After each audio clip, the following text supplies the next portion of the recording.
jadi tukang pijit udah follow me. Nggak ada ya? Nggak ada. Cukup, udah semua. Gue capek disuruh-suruh mulu. Lu pikir gue cewek apaan? Misi, ini sini ada orang nggak ya? Namaste, arigato. Ada yang bisa saya bantu, Ibu? Ini Mbak, tangan anak saya keseleo. Ini kayak patah tulang deh Mbak. Gimana ya Mbak? Di sini bisa dibenerin kan? Bukan, ini pijat refleksi, Bu. Pijat patah tulang sebelah, Haji Naim. Iya, tetangga memang kita, tapi beda sebelah. Orang-orang pada kagak bisa baca apa ya. Ini pijat refleksi jelas-jelas. Juga gue liat-liat Haji Naim pasiennya banyak juga ini. Apa gue ganti juga aja kali ya jadi pijat patah tulang ayam. Selamat sore Ibu. Namaste, konnichiwa. Betul Ibu, ini pijat bisa untuk menghilangkan pegal-pegal, linu, kecapean, bisa semua di sini. Yang nggak bisa cuma menghilangkan dosa, kita tidak bisa ya. Mau Bu. booking untuk jam 4 bisa nggak Mbak? Bentar saya cek dulu ya jadwalnya. Oh kosong Ibu, bisa langsung datang saja ya Bu. Sosokan aja gue nyari, padahal memang kosong. Di pagi juga nggak ada Bu yang kesini. Heran banget gue nih, harus gue ngajiin dulu ya nih tempat. Permisi, selamat siang. Selamat datang Ibu Linda. Mbak, kenapa ini Mbak? Itu tarian penyambutan Bu. Langsung masuk dulu, ayo silakan. Kita mulai pijat ya Bu. Bismillahirrahmanirrahim. Pegel ya Bu, ini langsung merah loh Bu saya pijat. Ini cukup Bu, tekanan ya? Kurang Bang, nggak berasa. Bentar Bu. Masih kurang Bu. Sakit Bu. Woi, Mbak. Stop, terlalu kekencangan. Oh, pakai tangan aja. Oh, oke. Bagian sini agak sakit ya? Kayaknya agak terkilir ini Ibu ya kan ya sakitnya. Ibu jangan narik-narik kerudung saya. Ini kan saya suruh tahan Bu. Aduh. Yang bener Bu. Ini kita mulai lagi ya Bu. Bener ya? Tahan ya Bu. Aduh, sakit banget Mbak. Sumpah. Ya, Itu, bagus, tahan. Bentar lagi nih. Bentar lagi. Bu, Min coba ceritain awal mula jadi tiktokers kepo. Hehehehe. Nah ini berawal dari keisengan gue yang daftar jadi konten kreator tiktoknya di Bittersweet by Najla. Kalian pasti tahu kan Bittersweet by Najla ya, yang kue-kue itu. Nah jadi nih di jam 6 atau jam 7 gue lupa, pokoknya abis maghrib gue lagi nge-scroll tiktok. Nah ini tuh kayaknya gue semester 2 deh udah kuliah. Terus FVP lah di gue kalau Bittersweet by Najla lagi mencari orang untuk menjadi konten kreator tiktoknya. Syaratnya gampang banget, tinggal nge-stitch video itu, terus perkenalan diri, hobi segala macam, terus udah. Karena gue ngerasa gue tuh gabut banget, kerjaan gue cuma scroll TikTok, bikin TikTok nggak jelas, jadi lebih baik gue salurkan hobi gue itu untuk mendapat uang dong. Akhirnya gue detik itu juga langsung pakai kerudung dan bikin videonya. Terus nggak nyampe 1 jam dari gue upload itu rame banget dan sampai tembus 2 juta views. Yang tadinya followers gue cuma 11 orang jadi 1.300-an. Singkat cerita nih, akhirnya gue ngerasa sayang banget nih 1.300 followers gue, terus gue nggak nge-upload apapun, nggak bikin konten apapun.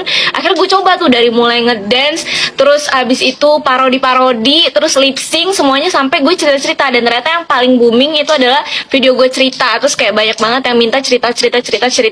Lama-lama jadi konten gue deh, cerita gitu, story of my life. Jadi seperti itu. Jadi itu sekitar bulan Maret 2021 sampai sekarang deh. Jangan pernah lu temenan ganjil se-circle. Atau sih kalian gimana ya yang temenannya ganjil, tapi kalau gue pribadi berasa banget anak bawangnya. Dulu itu gue berteman bertiga, dan kadang tiap kali temen gue berdua ini ngomong, gue tuh nggak tahu apa yang mereka omongin. Jadi pas gue tanya lagi ngomongin apa sih, ngomongin yang mana, baru mereka ceritain.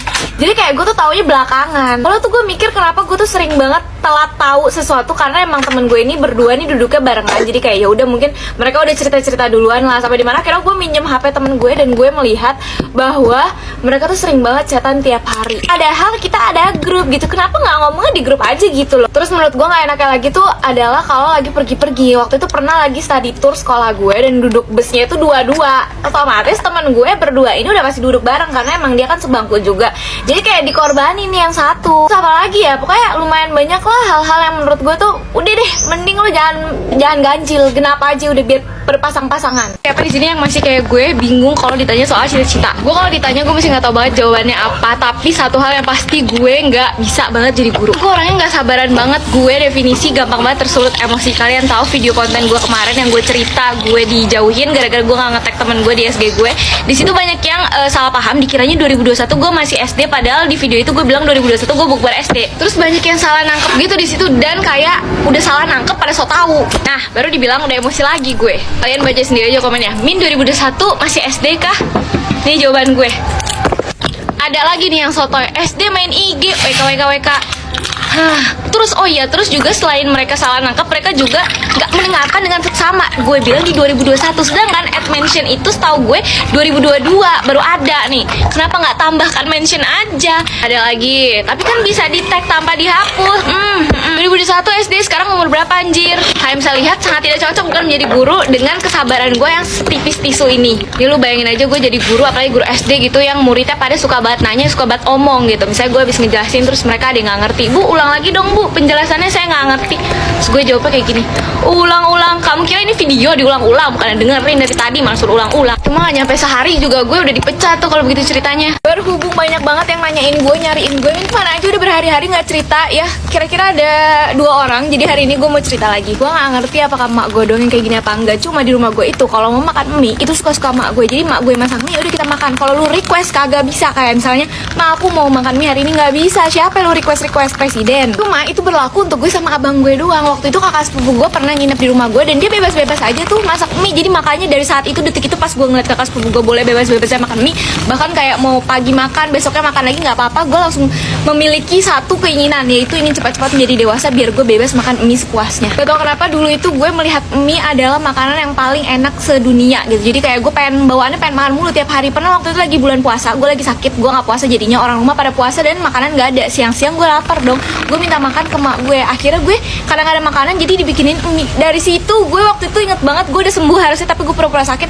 biar bisa makan mie terus. Tapi pernah juga rencananya itu gagal. Jadi suatu hari ini di siang hari, ini nggak lagi bulan puasa, bulan biasa. Tadi dulu ada iklan, nah, gue lihat kagak ada makanan nih. Wah, tepat banget nih, gue langsung minta makan ke mak gue. Terus mak gue bilang, udah kamu mandi dulu karena itu udah sore. Terus habis itu nanti disiapin makanannya sama mak gue.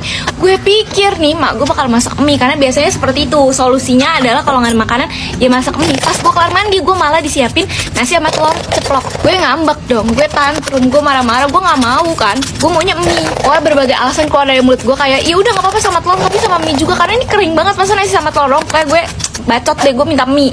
Terus mak gue juga dengan kekehnya, dengan nggak mau taunya, nggak mau tahu tuh mak gue. Pokoknya makanannya itu, kalau lapar makan itu, kalau nggak mau makan ya udah nggak usah. Gue malah digituin dong. Terus gue juga dengan gengsi yang sangat tinggi, udah gue juga bilang nggak mau, aku nggak mau makan. Terus gue masuk kamar.